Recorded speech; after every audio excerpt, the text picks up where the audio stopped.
Motivasi itu adalah hal yang sampah. Di sini gue bakal benerin cara pikir kalian, mindset kalian tentang gimana sih caranya jadi kaya. Karena otak ya, itu otak adalah hal terpenting yang kita bisa latih, yaitu mindset. Buat yang nggak senang nonton video ini, silahkan nonton video yang lain aja di YouTube. Karena di sini gue akan jelasin ya, mindset yang gue punya, yang gue kumpulin selama gue 8 tahun bekerja. Gue udah pernah ngerasain ya, dari bawah sampai atas. Gue udah pernah ngerasain jadi sales, ya naik motor, hujan-hujanan. Gue udah pernah ngerasain nelpon itu listing properti cuman buat dikata-katain sama orang dan nggak diladenin. Gue udah pernah juga ya jadi macam-macam wedding organizer, pernah jualan barang, pernah. Gue pernah jualan sedotan toko ke toko. Semua hal banyak yang udah gue lakuin. Bahkan orang tua gue sendiri itu gue yang biayain sekarang di umur 23 tahun. Jadi buat kalian yang bilang, oh lu anak dari orang kaya, gue kuliah bayar sendiri, semesteran gue bayar sendiri. Walaupun waktu itu berat banget, akhirnya gue drop out. Gue bukan anak dari orang kaya. Kalau kalian pasti punya mindset kayak gitu, ya udahlah, kalian udah pasti jadi orang miskin dan hidupnya pasti miskin-miskin terus. Karena yang kalian lakukan adalah kalian coba cari penjelasan kenapa dia bisa berbeda dibanding gue. Bukannya punya mindset gini, kenapa nggak gue bisa itu jadi kayak dia? Lu malah mikir, ah dia terang aja begini, ah terang aja dia orang tuanya begini, lu bakal miskin terus. Lu ngurusin faktor eksternal yang lu nggak bisa kontrol. Faktor internal yang bisa kontrol ada otak lu, diri lu, cara lu pikir. Kita selalu diajarin bahwa serakah itu bukan hal yang baik. Tapi di sini gue akan kasih tahu kalian, jadi orang yang biasa-biasa aja. Jadi orang yang average itu adalah hal paling egois yang suatu manusia bisa lakuin. Dengan kita create value, dengan kita jadi pengusaha, dengan kita punya banyak karyawan, itu justru kita create lebih banyak value dibanding orang-orang biasa. Kenapa? Karena kita bisa buka lapangan pekerjaan. Kita bisa kasih makan orang banyak. Dengan misalnya lu punya perusahaan nih 30 karyawan. Apakah itu 30 yang lu kasih uang? Enggak. Karena mereka biasanya punya keluarga. Jadi lu bisa membantu lebih banyak ke orang lagi. Ini mindset pertama yang gue mau tanamin ke kalian ya. Ini yang pengen gue kasih tahu adalah satu, nobody gives a fuck about you. Gak ada yang peduli sama lu, kecuali diri lu sendiri. Gak ada orang di dunia ini yang pengen ngeliat kalian sukses. Gak ada yang seneng melihat kalian sukses itu kecuali diri kalian sendiri. Karena gue juga pernah ngerasain dan gue rasa kalian pernah ngerasain. Di saat kalian punya suatu ide nih, ya kalian excited pengen kasih tahu orang. Kalian punya ide akan, oh visi gue tuh seperti ini, hidup gue mau gue tata seperti ini. Kalian bahkan diketawain dan dicemooh, bahkan sama keluarga kalian sendiri atau orang yang kalian kira itu bakal support kalian. Mindsetnya adalah your own. Kalian harus pikir bahwa kalian itu sendirian. Jangan pernah bergantung sama orang lain. Jangan pernah bergantung sama keluarga, jangan pernah bergantung sama teman. Lu itu sendiri. Dan kalau tahu lu sendiri, satu-satunya hal yang lu bisa kontrol itu adalah otak lu. Kalian nggak bisa milih kok mau lahir di keluarga miskin atau kaya. Kalian nggak bisa milih kok lahir di kebetulan keluarga yang banyak hutang. Kalian juga nggak bisa pilih ibaratnya mau besok itu hujan atau enggak. Tapi yang bisa kita lakukan adalah kita upgrade otak kita asah skill kita upgrade kemampuan internal kita. Fokus di yang internal ya, di mindset, di otak yang kita bisa ubah. Sesayang-sayangnya ya orang tua kalian sama kalian, itu mereka nggak akan bangunin kalian setiap hari di pagi hari, angkat pantat kalian, seret kalian untuk kerja ya, seret kalian untuk nggak main TikTok, nggak main game nggak berguna, dan untuk kerja. Mereka nggak akan lakukan hal itu. Mereka juga nggak akan kasih kalian Ferrari ataupun McLaren. Cuman diri kalian sendiri yang bisa ngasih kalian itu, yang bisa angkat pantat kalian untuk kerja. Orang tua kalian nggak akan paksa kalian untuk ngelakuin hal yang kalian tahu sebenarnya harus kalian lakuin, tapi kalian nggak lakuin. Cuma diri kalian yang bisa mengubah diri kalian sendiri. Jadi orang yang haus ilmu, haus belajar, haus akan pengetahuan, merasa selalu dirinya bodoh, ya nggak merasa arogan lebih pintar dari orang lain. Itu adalah hal-hal yang harus kita tanam di diri kita sendiri. Gak ada salahnya kok untuk mau merubah hidup kita ya dengan punya lebih banyak uang. Waktu gue nggak punya uang ya, semua yang gue pikirin itu kenapa orang lain bisa bikin uang lebih banyak, kenapa gue nggak bisa punya uang, kenapa sih gue nggak bisa punya uang, apa yang berbeda dari gue sama dia, kenapa dia bisa, kenapa gue nggak bisa. Gue nggak sadar ya udahlah dia punya uang, gue nggak punya. Gue mikir gitu, kok dia bisa, kok gue nggak bisa. Orang kita sama manusia kok. Gue yakin dia juga makan nasi, gue juga makan nasi. Otak dia nggak lebih pintar dari otak gue. Itu yang gue pikirin. Ini ceritanya ya, kenapa gue waktu itu punya mindset kayak gini. Karena waktu itu gue jadi wedding organizer. Karena gue kerja berbagai macam. Gue punya bisnis, gue jadi WO pas weekend. Gue jadi agen properti pas weekdays. Semuanya pernah gue kerjain. Waktu gue masih susah naik motor tuh jalan-jalan. Gue jadi wedding organizer, gue jadi ngecekerin ini, apa, tamu yang masuk. 1, 2, 3, ya, 1. Terus gue kadang, aduh, salah nih kayaknya. Gue tanya orang hotel ya bahkan. Berapa punya lu? Oh, dia punya lebih banyak 20, gue tambahin 1, 2, 3, 4, 5, 6, 7, 8, 20. Terus gue liat di depan, ya kan, ada orang naik mobil bagus, bawa cewek kan, tamu undangan. Mobilnya sport, ceweknya cantik. Terus gue pikir, kok bisa ya dia kayak ini? Sedangkan gue ngecekerin dia masuk gitu. Terus gue siap-siapin ini apa namanya, souvenir untuk orang-orang. Souvenir dari corong, gue yang kena dimarahin gitu. Gue catat satu. Terus gue mikir, kok bisa ya orang naik mobil sport, ceweknya cantik, masuk ke dalam jalan kayak gitu. Apa sih yang beda dia sama gue? Orang kita sama manusia, Kenapa gue naik motor butut gitu? Kenapa dia naik mobil sport? Itu yang ada di otak gue, dan gak ada salahnya untuk kalian punya pemikiran kayak gitu. Untuk orang lain bakal kayak, oh sombong banget dia naik mobil sport. Oh dia, itu mah anak orang kaya. Itu pikirannya selalu kayak gitu. Kalau gue ngomong ke teman-teman gue hal kayak gini, dia juga bakal ngomong, mobil doang, pentingnya apa? Itu bukan poinnya, tuh bukan mobilnya. Kalian ngerti gak sih? Poinnya bukan mobil sport ya. Buat orang yang gak suka mobil pun, poinnya bukan mobilnya. Tapi kok bisa ya? Berarti dunia ini gak adil dong. Dia punya, ibarat kalau di main GTA tuh dia punya cheat code-nya. Kok dia punya cheat code-nya di hidup, gue nggak punya. Kok gue susah hidupnya, kok dia enggak? Itu yang mindset yang kalian harus punya. Jangan jadi orang kayak, terang aja dia orang tua yang kayak, oh dia mah bisnisnya haram, ntar apalah. Kerjanya cuma nyinyir, padahal kalau lu pada masih miskin gitu. Jangan jadi orang kayak gitu. Sejak gue lihat itu orang, tiap hari itu gue terobsesi dengan gimana caranya gue cari uang. Gue Google, gue nggak bisa tidur. Gue kasih tahu lo, setiap malam di otak gue itu gue cari how to make money online, how to make money, how to make money, how to make money, how to invest money, how to multiply money, ya. Gue cari Forbes Billionaire List. Itu paling banyak dari industri mana? Dulu finance and investment nomor 1. Kedua itu teknologi, media, and telecommunication. Ketiga itu real estate. Keempat itu apa? Manufacturing atau apa?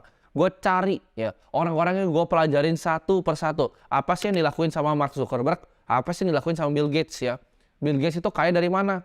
Oh dia punya saham Microsoft waktu itu, beberapa dia lepas, dia bikin namanya Cascade Investment, ya itu sebuah fund. Itu gue pelajarin semuanya satu-satu ya sampai sekarang. Gue nggak bisa tidur karena gue pikir mana uang gue, kenapa semua orang punya uang, kenapa gue nggak punya uang. Tapi ini diajarin sama orang tua kita ya, jangan jadi budak uang ya, tabu. Tapi lu semua budak sebetulnya ya kan, kalau nggak punya uang jadi budak kalau. Jadi ini bukan kita jadi budak uang. Justru kita mau punya banyak uang supaya kita bisa berbagi ke lebih banyak orang lagi. Fungsinya bukan buat diri kita sendiri. Ini adalah buku dari Andrew Carnegie, salah satu orang paling kaya yang pernah hidup. Dia tulis buku judulnya The Gospel of Wealth. Fungsinya kumpulin uang adalah untuk bagiin semuanya. Itu adalah tujuannya kita jadi orang yang bermanfaat di dunia ini.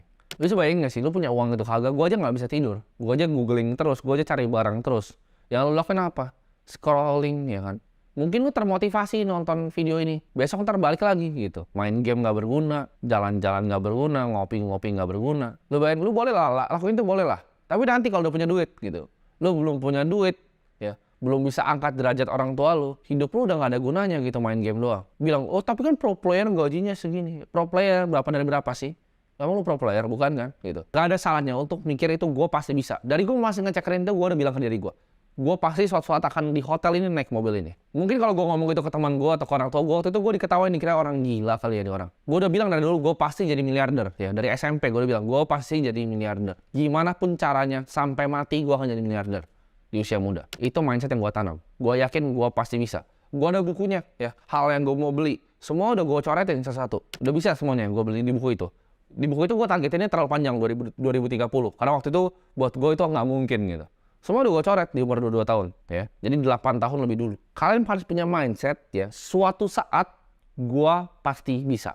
Ini mungkin kedengaran konyol lagi buat kalian. Gue waktu itu pernah beli mobil pertama gue yaitu Ford Fiesta ya. Ford Fiesta tahun 2014. Gue belinya waktu itu tahun 2018 atau 2019. Warna merah. Itu mobil ini gue selalu pakai. Itu kan ada logonya tuh Ford warna biru. Tiap kali gue pakai. Kalau kalian tahu Ford Fiesta tuh kadang suka ngedet-ngedet di jalannya. Gue bawa itu terus gue liatin setirnya. Itu gue suka halu.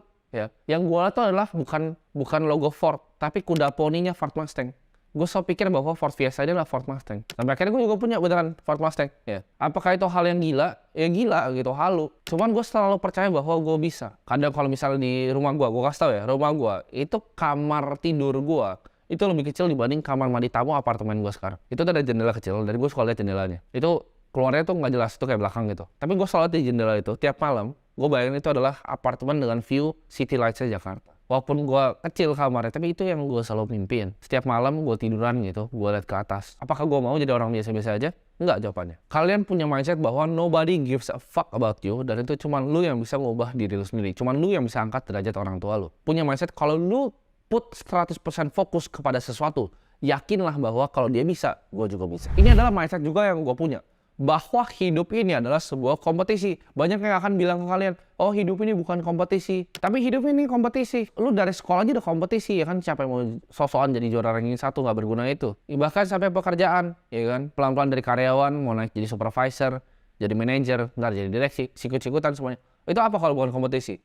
Cari uang, bisnis lu kira bukan kompetisi. Business is a zero sum game. Ya. Economy is not a positive sum game. Memang GDP growth-nya naik. Tapi bisnis ya, gue kasih tahu bisnis adalah zero sum game. Lu buka toko ya, kan ada yang bilang, oh investasi itu zero sum game, ada yang untung ada yang rugi. Sama, bisnis juga zero sum game. Lu buka toko makanan nih ya, lu buka restoran, di sebelah sebuah restoran. Kalau restoran lu laku, lu ambil market share dari dia. Dia tambah miskin dengan lu buka restoran di sebelah dia. Semua di hidup ini is a zero sum game. Ada yang dapat uang, ada yang hilang uang. Ini konsep uang. Uang itu adalah sebuah game dan ini aturannya. Cuman bisa dibuat atau diambil. Lu bisa buat uang enggak? Yang bisa buat uang siapa? Bank Indonesia, Bank Sentral. Kerjaan kita cuma apa? Ngambil uang. Jadi kalau kita lebih aware terhadap sekitar kita, tiap kali kita datang ke restoran kita lihat, oh ini restorannya ini cacat nih. Kenapa? Karena staffnya pegang mangkok kayak orang tolol gitu. Jempolnya masuk. Kenapa dia pegang mangkok jempolnya masuk gitu? Karena itu kotor gitu. Kenapa nggak pegang lebih bagus gitu? Oh restoran kalau yang mahal omakase nggak akan pernah dia pegang masuk ke tangannya, bisa dipotong jari sama chefnya. Pelajarin hal-hal kecil. Oh dia kasirnya lemot. Oh ini restoran kurang asin gitu rasanya. Setiap kali lu masuk ke sebuah bisnis, lu analisa. Dengan punya otak yang seperti itu, nanti lu akan lihat bisnis itu berbeda. Oh, lu akan lihat banyak bolong. Banyak bolong di apa? Di opportunity. Misalnya nih, lu datang ke sebuah coffee shop. Oh kenapa sih baristanya kurang gitu? Oh kenapa sih baristanya seperti ini? Lu akan lihat banyak bolong di bisnis dan apa yang lu bisa isi gitu. Dengan lu banyak interaksi dengan bisnis, lu jadi ngerti bolong-bolongnya di mana, celah-celahnya di mana. Uang itu adalah kayak ibaratnya itu arus gitu, muter-muter. Uang itu nggak pernah diem. Money never sleep. Uang itu nggak pernah tidur, selalu bergerak dari tangan orang ke tangan orang lain. Cara ngambil gimana? Lu berdiri di tengah-tengah arusnya. Lu cari celahnya terus lu berdiri di tengah-tengahnya. Lu create solusi yang besar tuh, uangnya lu ambil semua. Jadi jangan cuma jadi karyawan yang cuma ambil satu dari perputaran uang yang masif itu. Lu berdiri di tengah-tengah arusnya. Misalnya contoh apa yang gua kerjain sekarang ya. Gua pengen ubah sistem edukasi, gua liat banyak bolong. Universitas isinya dosen-dosen nggak kompeten. Dia nggak tahu apa yang diajarin. Diajarinnya ilmu-ilmu yang udah ketinggalan. Gue berdiri di tengahnya, mau gue rusakin itu arusnya. Jadi kalian harus cari celah-celahnya nih di bisnis yang kalian tekunin masing-masing. Kalau di restoran tuh apa sih yang kurang dari restoran lain yang kita bisa improve, ngerti celah-celahnya. Orang yang kalau dalam sebuah kompetisi yang nggak juara 1, 2, 3 itu dibilang juara. Yang lain disebut apa? Pecundang. Ya. Jadi jangan mau santai-santai hidup, karena kalian tuh pecundang kalau kalian nggak menang di hidup ini. Kedengarannya kasar kan, orang mungkin nggak suka, bodo amat gua. Orang akan bilang, ya santai aja bro, ya kan, hidup itu dibawa santai aja, kita kan juga bisa ngopi, rokok, udah enak. Fuck no, gua nggak mau hidup santai-santai, gua mau naik McLaren, sebelah gua cewek cantik. Gua mau kayak orang itu waktu itu yang gua liat naik mobil sport. Orang-orang paling sukses di dunia adalah orang yang melakukan suatu hal, suatu craft, sebuah skill lebih baik dibanding semua orang lainnya dan jadi yang terbaik di dunia. Which is apa? Itu kompetisi. Lo mau ngomong main game Mobile Legends lo itu juga itu kompetisi untuk jadi pro player. Susah, bisa tapi susah ya. Untuk jadi sebuah orang yang sukses di suatu bidang itu butuh tekun, dedikasi, skill, waktu. Butuh kombinasi banyak hal ini untuk bisa jadi orang sukses. Tapi ya itu adalah sebuah kompetisi. Yang kalah namanya apa? Loser atau pecundang. Santai di hidup ini adalah jebakan. Motivasi itu adalah jebakan juga. Ini gue kasih tau kalian ya. Santai ya. Orang bilang slow down, santai itu jebakan. Orang gak ada yang mau lihat lu sukses kok. Gak ada yang mau lihat lu lebih hebat dari mereka. Gak ada yang seneng ngeliat lu kaya sendiri, mereka susah bayar cicilan. Gak ada yang seneng. Santai aja bro, itu adalah jebakan. Motivasi itu adalah jebakan. Abis nonton video ini, oh iya, gue harus ya naikin derajat orang tua gue. Gue gak mau ya hidup susah kayak gini. Motivasi tai lah gitu. Abis lu kelar nonton video ini, kalau lu cuman di otak lu tuh motivasi, lu gak akan jadi apa-apa. Lu akan balik lagi nonton TikTok. Kemarin dengar video gue, tapi ya udahlah, ntar lah, besok lah kerjainnya. Tahu harus dikerjain sekarang nih, tapi kayak aduh besok lah gitu. Ntar besok udah itu scroll TikTok lagi. Hidup lu gak akan kemana-mana. Motivasi itu tai. Yang lu butuh adalah disiplin. Lu jujur nih. Lu kira gue mau nih bangun jam 8 pagi bikin video ini? Motivasi kah? Gue termotivasi kah gue untuk kayak gini? Ngomong ke kalian kayak gini? Enggak, gue gak termotivasi. Sama sekali gak ada motivasinya. Oh tapi kan lu ada ntar bisa dapat uang dari YouTube. Lu buka dashboard YouTube gue, analytics gue, itu paling berapa puluh juta. Itu buat ganti aki mobil gue, satu gak cukup uangnya. Gue gak dapat uang itu, bisa gue donasin juga uang dari YouTube gitu. Gue gak entitled apapun untuk bikin video ini, ngajar kalian di sini secara gratis materi tentang mindset ini ya. Gue gak ada motivasinya untuk lakuin hal ini. Tapi ini adalah misi hidup gue. Untuk mengubah edukasi. Yang gue lakukan apa? Bukan motivasi, disiplin. Motivasi bikin video ini. Lu percaya 8 pagi gue mendingan ini nih. Gue mendingan di bawah ya. Gue mendingan di bawah ngopi. Tuh kopi enak V60 ya. Manola bro. Gue mendingan ngopi sambil ini nih. Bakar Romeo Julieta gue nih, sigar gue. Ngapain gue bikin video kayak gini ya? Buang-buang waktu. Tapi ini adalah contoh dari disiplin. Gue gak mau bangun ya, tapi gue akan tetap syuting videonya. Itu disiplin. Gue gak mau kerja ya hari ini, tapi gue kerja. Karena gini, ingat kata Soekarno. Orang tua tuh gak berguna. Gue lupa depannya apa. Orang tua intinya gak berguna. Tapi kasih gue satu pemuda dan gue akan guncangkan dunia. Itu gue percaya. Gue bikin video ini bukan untuk generasi-generasi boomer yang bilang kaya itu nanti reksadana saham, bla. Udah lu sana aja lah, udah. Lu nonton yang lain lah, gak usah nonton gue. Video ini gue bikin untuk generasi-generasi muda, millennials, Gen Z, yang mungkin seumuran gue, yang masih mau dengerin, yang masih mau belajar. Kenapa? Karena cuman kalian lah harapan gue untuk ngubah sistem edukasi ini. Gue butuh banyak pemuda-pemuda, ya. Gue gak butuh orang tua. Gue butuhnya pemuda untuk bantu gue guncangkan sistem edukasi ini. Karena misi gue mau sikat semuanya, gue mau sikat habis. Karena gue ngerasa begitu gue sekolah ya, gue tidur gitu. Karena gue capek. Waktu gue capek untuk kerja segala macam, gue tidur di sekolah. Gurunya bilang apa? Mau jadi apa kamu masa depan? Gue belajar accounting, gue bolos aja gitu. Kenapa orang gue diajarin buku besar, tiap hari yang gue baca annual reportnya Berkshire Hathaway yang gak nyambung gitu. Daripada gue kerjain buku besar, gue kasih 0 aja, gue kabur keluar. Itu menurut gue scam. Gitu, nggak penting. Tapi gue dikatanya bego sama guru-gurunya. Padahal dia nggak tahu gitu, ya. Itu yang pengen gue ubah. Gue pengen nanti generasi yang di bawah gue yang nonton video ini bisa nerusin tongkat estafet gue untuk mengubah sistem pendidikan. Kalian pernah lihat kan? Oh, kalian hidup ini harus dinikmati, ya. Kita the art of slowing down. Kita santai-santai. It's okay untuk jadi biasa-biasa aja. It's okay untuk jadi nyaman. Hey, sadar kalian. Lu lihat pesawat nggak? Pesawat kalau mau take off, ya, kan pesawat pilotnya tuh mau take off, gitu.